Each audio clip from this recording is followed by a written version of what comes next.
ડીસા નગરપાલિકાના પ્રમુખ સંગીતાબેન દવે આખરે આજે આપ્યું રાજીનામું।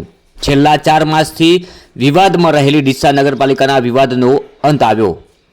ડીસા નગરપાલિકાના પ્રમુખ છેલ્લા 4 માસથી વિવાદમાં હતા અને તેઓએ આજે રાજીનામું ધરી દીધું હતું। જો કે પાલિકા પ્રમુખ સંગીતાબેન દવે ડીસા ધારાસભ્ય પ્રવીણ માળી અને તેમના મળતિયા ઉપર આરોપ લગાવ્યા છે તો ભાજપ શાસિત કોર્પોરેટરો પ્રમુખના સંકલનમાં ન હોવાથી આ રાજીનામું આપવું પડ્યું છે તેવા સામસામે પ્રત્યાક્ષેપ થઈ રહ્યા છે। ત્યારે સંગીતાબેન દવે અધિક કલેક્ટરને આજે રાજીનામું સોંપી દીધું છે। છેલ્લા 15 માસ અગાઉ ડીસા નગરપાલિકાના પ્રમુખ પદે સંગીતાબેન દવેને ભાજપે મેન્ડેટ આપી અને તેમની વરણી કરવામાં આવી હતી। જો કે પ્રમુખ પદનો ચાર્જ સંભાળ્યો તે જ દિવસે ભાજપના જ સભ્યોએ તેમનો વિરોધ પણ કર્યો હતો અને ત્યારબાદ આ વિવાદ ચાલી રહ્યો હતો। 3 માસ અગાઉ પણ 13 સમિતિના ચેરમેનોએ રાજીનામા આપી દીધા હતા અને ત્યારબાદ આ વિવાદ વધ્યો હતો। જો કે ગઈકાલે 22 સભ્યોએ અવિશ્વાસની દરખાસ્ત કરી હતી અને પક્ષના આદેશ બાદ આજે પ્રમુખ પદથી અને સભ્ય પદેથી સંગીતાબેન દવેએ રાજીનામું આપી દીધું હતું। સંગીતાબેન દવેએ રાજીનામું આપ્યા બાદ કહ્યું હતું કે મારા રાજીનામાનું મુખ્ય કારણ ડીસાના ધારાસભ્ય પ્રવીણ માળી છે।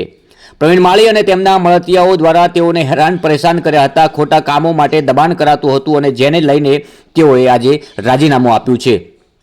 ડીસા પ્રમુખ સંગીતાબેન દવેના રાજીનામા બાદ બ્રહ્મ સમાજના આગેવાનો પણ ભાજપની નીતિ સામે આક્ષેપ કર્યા હતા। પાલનપુર નગરપાલિકામાં હેતલબેન રાવલને પણ પ્રમુખ પદેથી અધવચ્ચેથી ઉતારી દેવાયા હતા, જ્યારે આજે સંગીતાબેન દવેને પણ પ્રમુખ પદેથી અધવચ્ચેથી ઉતારી દેવાયા છે। એટલે બ્રાહ્મણ સમાજની મહિલાઓ પ્રમુખ તરીકે હોય અને તેનો વિરોધ કરાવી અને તેમને હોદ્દા પરથી ઉતારી દેવાય છે, જેને લઈને બ્રહ્મ સમાજ પણ નારાજ છે। આગામી સમયમાં બ્રહ્મ સમાજના આગેવાનો મુખ્યમંત્રીને લઈ પ્રદેશ પ્રમુખ સુધી રજૂઆતો કરવાના છે। 2022ની વિધાનસભાથી ડીસામાં ભાજપમાં જૂથવાદ ચરમસીમાએ પહોંચ્યો છે। ધારાસભ્ય પ્રવીણ માળી અને પૂર્વ ધારાસભ્ય શશિકાંત પંડ્યાના જૂથો વચ્ચે ડીસા નગરપાલિકા હંમેશા વિવાદોમાં રહી છે। 2024ની લોકસભામાં પણ ભાજપના જૂથવાદને કારણે ભાજપને ડીસા વિધાનસભામાં મોટું નુકસાન થયું હતું અને અત્યારે સંગીતાબેન દવેને પ્રમુખ પદેથી રાજીનામું લેવાતા હવે ડીસામાં ભાજપનું રાજકારણ કઈ દિશામાં જશે તે હવે આવનારો સમય બતાવશે। આ એ જ બ્રહ્મ સમાજની દીકરી છે, જે બ્રહ્મ સમાજે હમણાં જ પેટા ચૂંટણી યોજાયેલી વાવ વિધાનસભામાં પણ આ બ્રહ્મ સમાજે મહત્વપૂર્ણની ભૂમિકા અદા કરી છે, પરંતુ હવે આ બ્રહ્મ સમાજની દીકરીને રાજીનામું આપવું પડ્યું છે। પ્રવીણ માળી જેઓ ડીસાના ધારાસભ્ય છે, જેમની ઉપર આક્ષેપો થયા છે, ખોટા દબાણ ઊભા કરી પોતાના કામો કઢાવવા માટેના દબાણ ઊભા કરાતા હતા અને રાજીનામું લેવા માટે પણ મજબૂર કરતા ડીસાના ધારાસભ્ય પ્રવીણ માળી સામે આક્ષેપો થયા છે। હવે જોવાનું એ રહ્યું કે આવનારા સમયમાં અહીંયા ડીસા વિધાનસભામાં ચોક્કસથી દેખાઈ રહ્યું છે કે ભાજપ સામે ભાજપે બોયો ચડાવી હોય તેવા એંધાણ વર્તાઈ રહ્યા છે। હાલમાં એક તરફ શશિકાંત પંડ્યા પૂર્વ ધારાસભ્ય ડીસા અને એક તરફ હાલના વર્તમાન ધારાસભ્ય પ્રવીણ માળી છે, જેઓ સામસામે છે અને અત્યારે જે પ્રકારના દ્રશ્યો સામે આવી રહ્યા છે એ છે ડીસા નગરપાલિકાના પ્રમુખ સંગીતાબેન દવેનો કંઈક ને કંઈક અંશે ભોગ લેવામાં આવ્યો હોય તેવા એંધાણ છે। આપ જોઈ રહ્યા છો બનાસકાંઠાના રાજકારણમાં ભાજપ વિરુદ્ધ ભાજપના દ્રશ્યો સામે આવી રહ્યા છે। સ્પષ્ટ દેખાઈ રહ્યું છે કે બ્રહ્મ સમાજની દીકરી છેલ્લા 15 માસથી અહીંયા પ્રમુખ પદ સંભાળતા હતા એવા સંગીતાબેન દવેનું આજે રાજીનામું પડ્યું છે અને પોતાના સભ્ય પદેથી પણ રાજીનામું આપ્યું છે। એટલે કહી શકાય કે ડીસામાં નગરપાલિકામાં ભાજપ વિરુદ્ધ ભાજપના ભડકાએ સંગીતાબેન દવે એટલે કે પ્રમુખ પદનું ભોગ લીધો હોય તેવા દ્રશ્યો સામે આવ્યા છે। અહીંયા બ્રહ્મ સમાજ પણ ચોક્કસથી વિરોધમાં છે, કારણ કે બ્રહ્મ સમાજે અગાઉ પણ એક મિટિંગનું આયોજન કર્યું હતું, તેમાં પણ આક્ષેપો થયા હતા ધારાસભ્ય પ્રવીણ માળી સામે અને કહ્યું હતું કે જો રાજીનામું આપવું પડશે તો ઉગ્ર આંદોલન થશે। હવે જોવાનું એ રહ્યું કે બ્રહ્મ સમાજ આગામી દિશામાં કેવા પગલાં લેશે, આગામી દિશામાં કેવી રણનીતિ ઘડે છે। મુખ્યમંત્રીને મળવાની વાત કરી છે, ભાજપના પ્રમુખને મળવાની વાત કરી છે। હાલ તો આ ઔપચારિક રીતે ચર્ચાઓ છે, પરંતુ આવનારા સમયમાં ચોક્કસથી બ્રહ્મ સમાજની જે નારાજગી છે એ સામે આવવાની છે 100%, કારણ કે જ્યારથી આ ચર્ચાએ જોર પકડ્યું હતું કે સંગીતાબેનનું રાજીનામું થશે ત્યારથી બ્રહ્મ સમાજ પણ સંગીતાબેનની પડખે રહ્યો છે અને સમાજની એક મિટિંગનું આયોજન થયું હતું, જેમાં બ્રહ્મ સમાજે પણ ચીમકી આપી છે।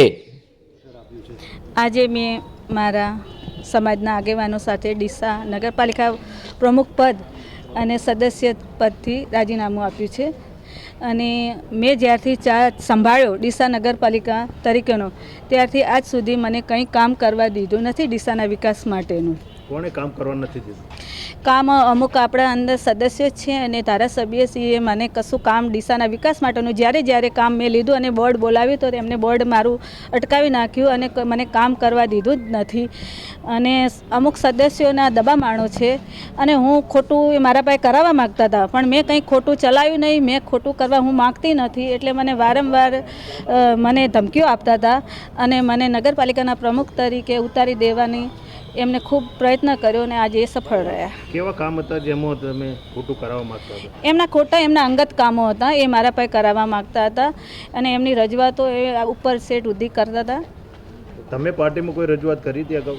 પાર્ટીમાં મેં રજૂઆત કરી હતી કે એમનો પક્ષ જે સાંભળશો તો હમણાં પાર્ટીએ મારું સાંભળ્યું પણ હવે હું આજે રાજીનામું આપું છું. બીજા કોઈ કારણ એવા હતા કે જેને ધારાસભ્યએ તમને કોઈ વાત? ધારાસભ્ય મને મહિલા તરીકે ખૂબ જ ટોર્ચર કર્યું અને ખૂબ જ મને માનસિક ત્રાસ આપ્યો છે.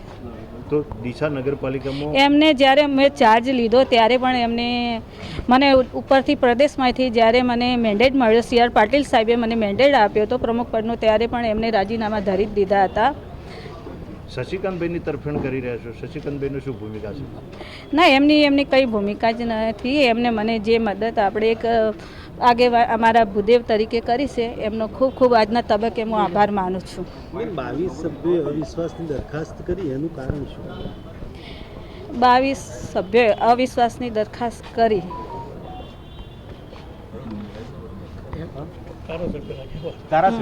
હા, એ ધારાસભ્યોના એમના દબામણ. હા, ધારાસભ્યો ખુદ વોટ્સઅપ કોલ કરીને એમને મેસેજ કરી અને એમને સહીઓની ઝુંબેશ ચલાવી છે અને કાલની વાતની ઝુંબેશ ચાલી રહી છે. અને આજે સવારના જ્યારે મારું બોર્ડ હતું 11:30નું તો ત્યાં 11 વાગ્યા સુધી એ એકના સભ્યના ઘરે જઈ અને સહીની ઝુંબેશ ચલાવી જ રહ્યા છે. એવું લાગે છે કે વર્તમાન ધારાસભ્ય અને પૂર્વ ધારાસભ્યની લડાઈ વચ્ચે? ના, એવું કંઈ નથી.